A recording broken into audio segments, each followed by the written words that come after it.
Listen here, please listen. ಇನ್ನೊಂದು committee ಇದೆ, ಸಮಿತಿಗಳಿಂದ ಪ್ರಶ್ನೆ ಬಂದೇ ಬರುತ್ತೆ. ಪ್ರತಿ ತಿಂಗಳು ಹೊಸ ಹೊಸ ಸಮಿತಿಗಳು ಬರ್ತಾನೆ ಇರ್ತವೆ. ಕರ್ನಾಟಕದಲ್ಲಿ 236 ತಾಲೂಕಿದವು. ಟೋಟಲ್ ಎಷ್ಟು ಜಿಲ್ಲೆಗಳು? 31 ಜಿಲ್ಲೆಗಳಲ್ಲಿ 230 ತಾಲೂಕಿದೆ. ಅದರಲ್ಲಿ ಸರ್ ಆ ಜಿಲ್ಲೆಗಳ ಜಿಲ್ಲೆಗಳ ತಾಲೂಕು 230 ತಾಲೂಕರ ಅದರ ಹಿಂದುಳಿಕೆ, ಬ್ಯಾಕ್ವರ್ಡ್ನೆಸ್, ಹಿಂದುಳಿಕೆಯನ್ನು ಮೌಲ್ಯಮಾಪನ ಮಾಡಿ ಈ ಥರ ಕ್ಲಾಸಿಫೈ ಮಾಡಿದ್ದಾರೆ. ಓಕೆ, ಟೋಟಲ್ ಮೋಸ್ಟ್ ಬ್ಯಾಕ್ವರ್ಡ್ ಅಂತ 93 ತಾಲೂಕಿದೆ. ಮೋಸ್ಟ್ ಬ್ಯಾಕ್ವರ್ಡ್ ಅವೆಲ್ಲ ಬಹುತೇಕ ಬರೋದು ಕಲಬುರಗಿ ಮತ್ತು ಬೆಳಗಾವಿ. ಮೋಸ್ಟ್ ಬ್ಯಾಕ್ವರ್ಡ್ ಕೆಳಗಡೆ more backward 36 taluk, backward 43 taluk. ಇಡೀ ಕರ್ನಾಟಕದ 230 ತಾಲೂಕಲ್ಲಿ ಅಭಿವೃದ್ಧಿ ಹೊಂದಿದ ತಾಲೂಕುಗಳು ಅಂತ ಬರೋದು 64. ವಿಚಾರ ಮಾಡಿ.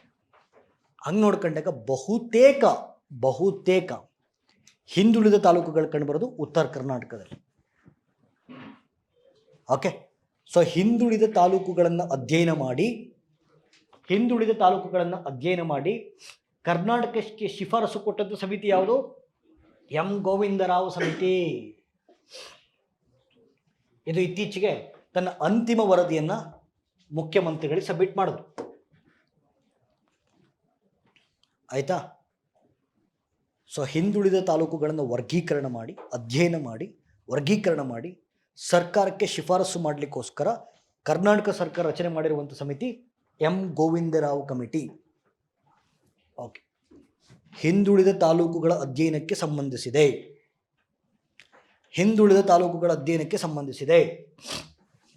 ಓಕೆ, ನೋಡಿಲಿ. ಓಕೆ, ಈ ಕಮಿಟಿ ಬರೋಕ್ಕಿಂತ ಮುಂಚೆ 2002ರಲ್ಲಿ ಇದೇ ಉದ್ದೇಶಕ್ಕೆ ಇನ್ನೊಂದು ಕಮಿಟಿ ಮಾಡಿದರು, ನಂಜುಂಡಪ್ಪ ಕಮಿಟಿ ಅಂತ. ಅವಾಗ 2002ರಲ್ಲಿ ಹಿಂದುಳಿದ ತಾಲೂಕುಗಳನ್ನು ಅಧ್ಯಯನ ಮಾಡಲಿಕ್ಕೆ ಮುಂಚೆ ಇದ್ದಂಥ ರಿಪೋರ್ಟು ನಂಜುಂಡಪ್ಪ ಕಮಿಟಿ. ಅವ್ರು ಹೇಳ್ತಾರೆ, ನಂಜುಂಡಪ್ಪ ಕಮಿಟಿನಲ್ಲಿ ಈ ಹಿಂದುಳಿದ ತಾಲೂಕುಗಳ ಪರಿಸ್ಥಿತಿ ಏನಿತ್ತಿಲ್ಲ ಅವತ್ತಿಗಿಂತ ಇವತ್ತು ಕೆಡದಾಗಿದೆ ಅಂತ. ಇವತ್ತಿನ ಪರಿಸ್ಥಿತಿ ಕೆಡದಾಗಿದೆ ಅಂತ. ಹಾಗಾದರೆ ಸರ್ ಈ ವರದಿಲಿ ಏನೇನು ಅಂಶಗಳಿದಾವೆ ನೋಡಿಲಿ ಪ್ಲೀಸ್. ವರದಿಗಳಲ್ಲಿ ಏನೇನು ಶಿಫಾರಸುಗಳು ಏನೇನಿದಾವೆ, ರೆಕಮೆಂಡೇಶನ್ ನೋಡಿ. ಇದರಲ್ಲಿ 2 ಕಲ್ಯಾಣ ಮಂಡಳಿಗಳನ್ನು ಮುಚ್ಚಬೇಕು. 2 ಕಲ್ಯಾಣ ಮಂಡಳಿಗಳು, ಒಂದು ಮಲೆನಾಡು ಪ್ರದೇಶ ಅಭಿವೃದ್ಧಿ ಮಂಡಳಿ, ಇನ್ನೊಂದು ಬಯಲು ಸೀಮೆ ಅಭಿವೃದ್ಧಿ ಮಂಡಳಿ. ಇವೆರಡನ್ನು ಮುಚ್ಚಬೇಕು. ಬಿಕಾಸ್ ಇವ್ರು ಏನು ಕೆಲಸ ಮಾಡ್ತಿಲ್ಲ, ವರ್ಕ್ಲೆಸ್ ಫೆಲೋಸ್. ಇದಿರೋ ಬದಲು ಮುಚ್ಚೋದೇ ಬೆಸ್ಟು. ಕಲ್ಯಾಣ ಕರ್ನಾಟಕ ಪ್ರಾದೇಶಿಕ ಅಭಿವೃದ್ಧಿ ಮಂಡಳಿ, ಇದನ್ನು ಪುನಶ್ಚೇತನಗೊಳಿಸಬೇಕು, ಹೆಚ್ಚಿನ ಅನುದಾನವನ್ನು ಕೊಡಬೇಕು. ಮಲೆನಾಡು ಮತ್ತು ಬಯಲು ಸೀಮೆ ಕಲ್ಯಾಣ ಮಂಡಳಿಗಳನ್ನು ಮುಚ್ಚಬೇಕು. ಕಲ್ಯಾಣ ಕರ್ನಾಟಕ ಪ್ರಾದೇಶಿಕ ಅಭಿವೃದ್ಧಿ ಮಂಡಳಿನ ಪುನಶ್ಚೇತನಗೊಳಿಸಬೇಕು. ಆ ರಿಪೋರ್ಟ್ ಕೊಟ್ಟಿದ್ದಕ್ಕೆ ನೋಡಿ, ಈ ಸತಿ ಕಲ್ಯಾಣ ಕರ್ನಾಟಕ ಇದು ಪ್ರಾದೇಶಿಕ ಅಭಿವೃದ್ಧಿ ಮಂಡಳಿಗೆ ಈ ಸಾರಿಯ ಬಡ್ಜೆಟಲ್ಲಿ 29,000 ಕೋಟಿ ಕೊಡಲಾಗಿದೆ. ಆಮೇಲೆ ಈ ರಿಪೋರ್ಟಲ್ಲಿ ಭಾಳ ಉಲ್ಲೇಖ ಮಾಡಿದ್ದಾರೆ, ಅತ್ಯಂತ ಹಿಂದುಳಿದಿರೋ ಜಿಲ್ಲೆ ಕಲಬುರಗಿ. ಅದಕ್ಕೆ ಮೂಲ ಕಾರಣ ಏನು ಅಂದರೆ ಶಿಕ್ಷಣದ ಕೊರತೆ. ಅಲ್ಲಿ ಟೀಚರ್ಸೇ ಇಲ್ಲ ಅಂತ. ಸೊ ಕಲಬುರಗಿ ಈಸ್ ಪ್ರಿಯಾಂಕರ್ಗೆ ಅವ್ರದ್ದು.